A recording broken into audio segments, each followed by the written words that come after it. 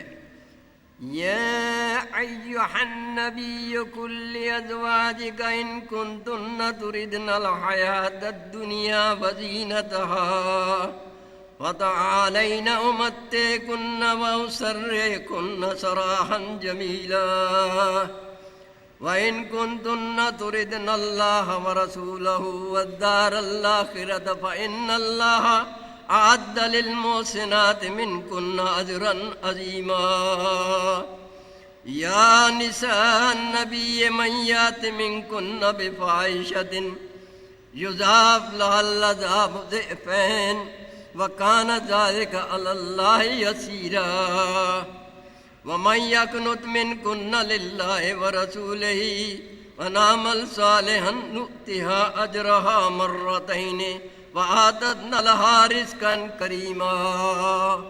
سورہ احزاب آیت 29-32۔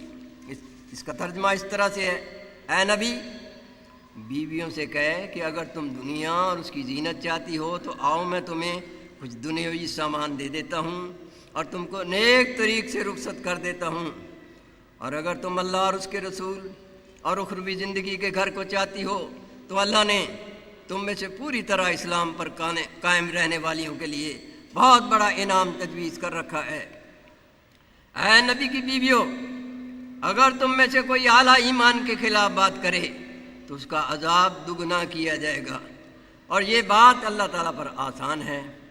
اور تم میں سے جو کوئی اللہ اور اس کے رسول کی فرما برداری کرے اور اس فرما برداری کی شان کے مطابق کام بھی کرے گی تو ہم اسے انعام بھی دگنا دیں گے، اور ہم نے ہر ایسی بیوی کے لیے معزز رزق تیار کیا ہوا ہے۔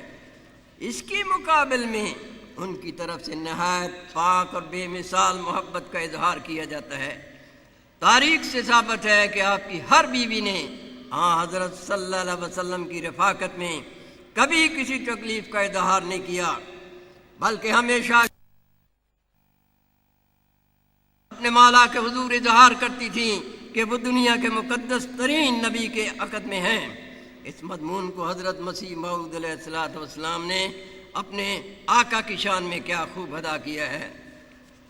برکت گر مہربانی می کند از زمینی آسمانی می کند، یعنی جس پر آپ مہربان ہوں اگر وہ زمینی ہو تو اسے آسمانی بنا دیتے ہیں۔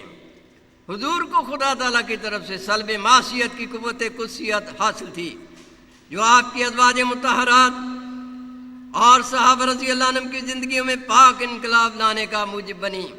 حضرت عائشہ رضی اللہ عنہ جو حضور کی سب سے چھوٹی عمر کی بیوی تھی، ان سے جب حضرت صلی اللہ علیہ وسلم کی سیرت کے بارے میں سوال کیا گیا تو بے ساختہ انہوں نے فرمایا کانا خلقہ القرآن، کہ حضور کے اخلاق قرآن مجید میں بیان شدہ اخلاق کے عین مطابق تھے۔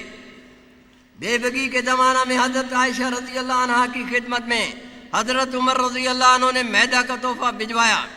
جب اس میدہ سے نرم نرم روٹی تیار ہو کر آپ کے سامنے آئی تو آپ نے ایک ہی نوالا توڑ کر منہ میں رکھا۔ آپ کی آنکھوں سے ٹپ ٹپ آنسو ٹپکنے لگے۔ جب آپ سے کسی نے رونے کا سبب دریافت کیا تو آپ نے بتایا کہ میرا سرتاج مجھے یاد آ گیا کہ یہ نعمتیں ہمیں حضور کے طفیل ملی ہیں۔ ان کی زندگی میں ہم سل بٹے پر غلہ کوٹ کر اس کے چھلکے پھونکوں سے اڑا کر اس نیم کوب غلہ سے روٹی تیار کر کے آپ کی خدمت میں پیش کرتے تھے۔ آج حضور ہم میں نہیں جو اس نعمت کے اصل مستحق تھے، اگر ہوتے تو ہم یہ نعمتیں ان کے سامنے پیش کرتے اور یہ دولتیں آپ کے قدموں پر نثار کرتے۔ یہ وہ اسوہ حسنہ ہے جس نے تمام انسانیت کے دل جیتے اور خدا تعالیٰ سے اول المسلمین کا لقب پا کر رضوان یار کا تاج سر پر سجایا۔ یا رب صلی علی نبی کا دائمن فی ہذہ الدنیا وباس انسانی۔ دوسروں کی خدمت، حضرت صلی اللہ علیہ وسلم کی زوجہ مطہرہ خدیجہ رضی اللہ عنہ کی شہادت انک لتصل الرحمہ وتعمل الکلہ، کہ آپ صلہ رحمی کرتے ہیں اور لوگوں کے بوجھ بٹاتے ہیں، یہ تو نبوت سے پہلے کی زندگی کے بارے میں آپ کا تعامل تھا۔ شیر خارگی کے زمانہ میں آپ نے اپنے چچا ابو لہب کی لونڈی سویبہ کا دودھ پیا تھا، اور آپ کے چچا حضرت حمزہ رضی اللہ عنہ نے بھی سویبہ کا دودھ پیا تھا۔ اس لحاظ سے آپ کے چچا حضرت حمزہ رضی اللہ عنہ آپ کے رضائی بھائی بھی تھے۔ سویبہ کی اس خدمت کی وجہ سے آپ کے چچا ابو لہب نے اسے آزاد کر دیا تھا۔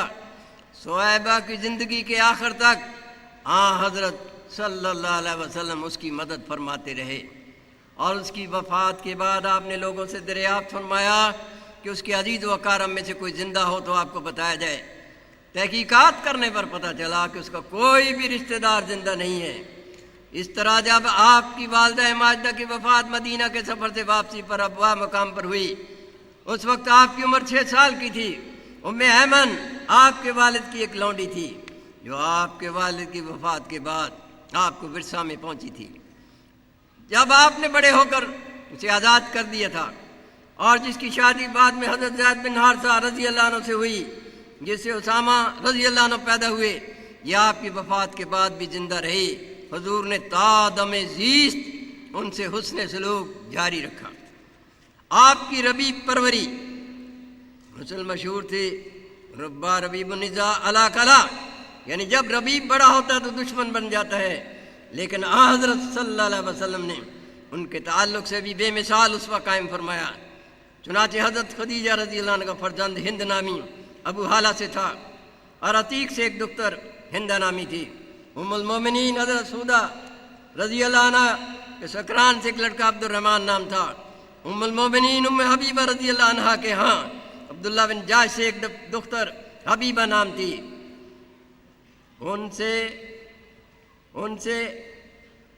ان سب کی پرورش کی ذمہ داری حضرت صلی اللہ علیہ وسلم نے اپنے ذمہ لے رکھی تھی، اور ان کے ساتھ آپ کا سلوک ایسا اعلیٰ درجہ تھا کہ سب کے سب آپ کے جان نثار اور فدائی تھے۔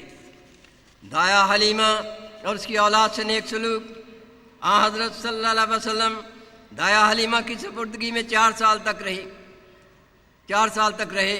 یہ 4 سالہ خدمت حلیمہ کی کوئی معمولی خدمت نہ تھی۔ حضرت صلی اللہ علیہ وسلم تو چھوٹی سے چھوٹی خدمت کو بھی فراموش نہ فرماتے تھے، چنانچہ آپ نے عمر بھر حلیمہ کی یہ خدمت یاد رکھی اور ہمیشہ اس کے ساتھ نہایت اعلیٰ سلوک کیا۔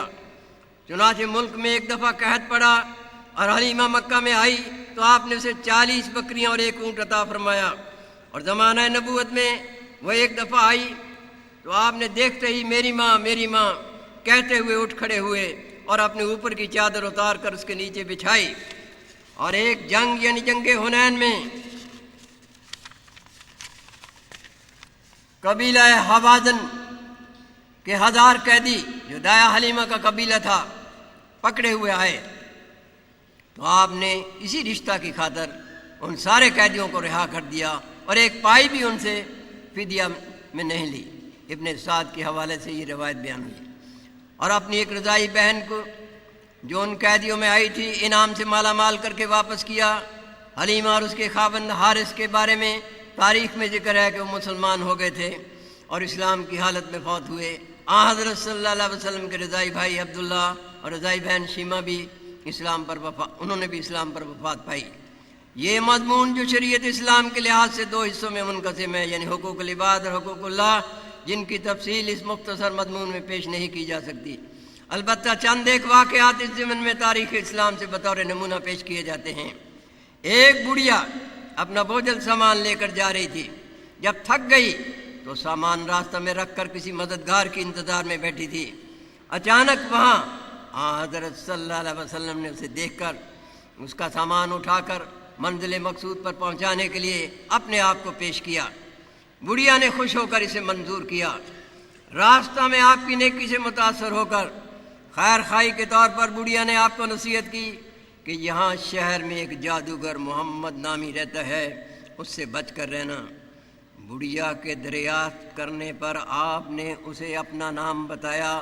وہ سخت شرمندہ ہوئی اور کہنے لگی، ایسے فرشتہ سیرت وجود کو لوگ شرارت سے جادوگر قرار دیتے ہیں۔ حضور کی یہ خدمت اس بڑھیا کے ایمان لانے کا باعث بنی۔ ایک واقعہ یہ بھی تاریخ میں بیان ہوا ہے کہ ایک بچہ زار زار رو رہا تھا۔ حضرت صلی اللہ علیہ وسلم وہاں سے گزر رہے تھے۔ آپ نے اسے روتے دیکھ کر اس سے وجہ دریافت فرمائی۔ اس نے بتایا کہ گھر سے اسے سودا لانے کے لیے 4 درہم دیے گئے تھے جو اس سے گم ہو گئے ہیں، اس لیے وہ رو رہا ہے کہ اگر وہ گھر گیا تو اسے سخت سزا ملے گی۔ آپ نے اس پر شفقت فرماتے ہوئے اسے 4 درہم عطا کیے، مگر وہ پھر بھی روتا رہا کہ گھر جانے پر جب اس سے پوچھا جائے گا تو وہ سزا سے نہیں بچ سکے گا۔ ہاں حضرت صلی اللہ علیہ وسلم اسے لے کر اس کے سودے وغیرہ کے ساتھ اسے گھر پہنچانے کے لیے اس کے گھر تک تشریف لے گئے۔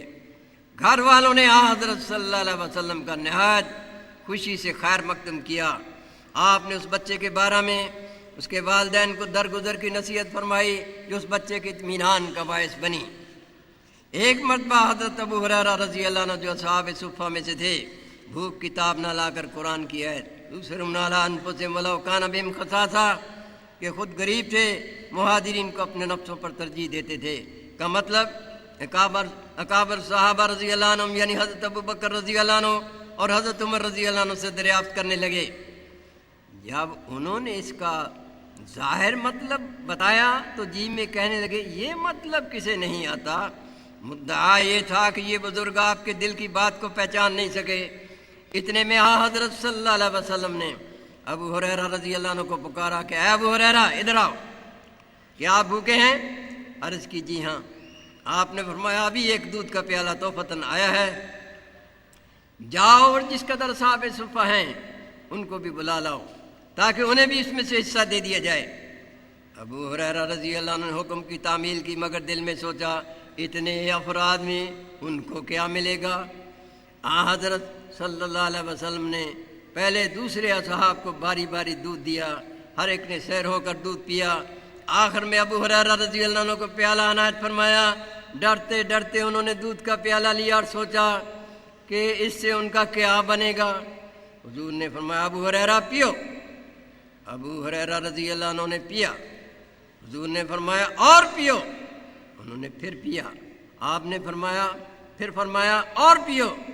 خوب پی کر کہنے لگے کہ حضور اب تو یہ دودھ میرے ناخنوں سے بھی باہر نکلنے کو ہے۔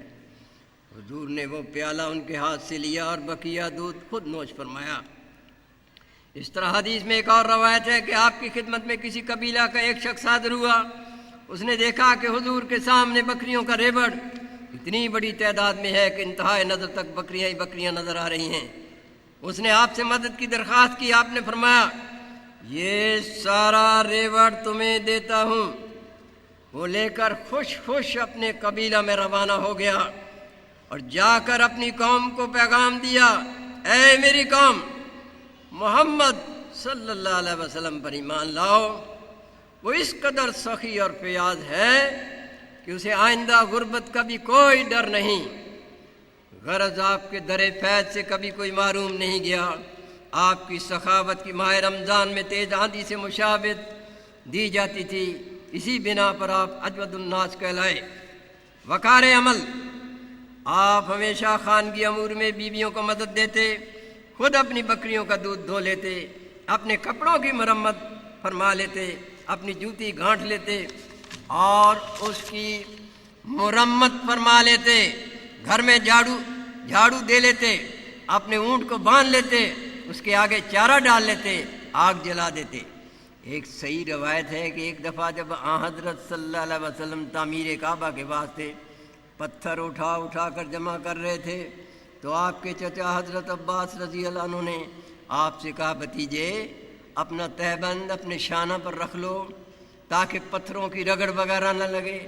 حضرت صلی اللہ علیہ وسلم نے حکم کی تعمیل تو کی، مگر چونکہ اس سے آپ کے جسم کا کچھ سطر والا حصہ ننگا ہو گیا، آپ شرم کے مارے زمین پر گر پڑے اور آپ کی آنکھیں پتھرا گئیں اور آپ بے تاب ہو کر میرا تہبند پکارنے لگے، حتیٰ کہ آپ نے جلدی سے اپنا تہبند درست کر لیا۔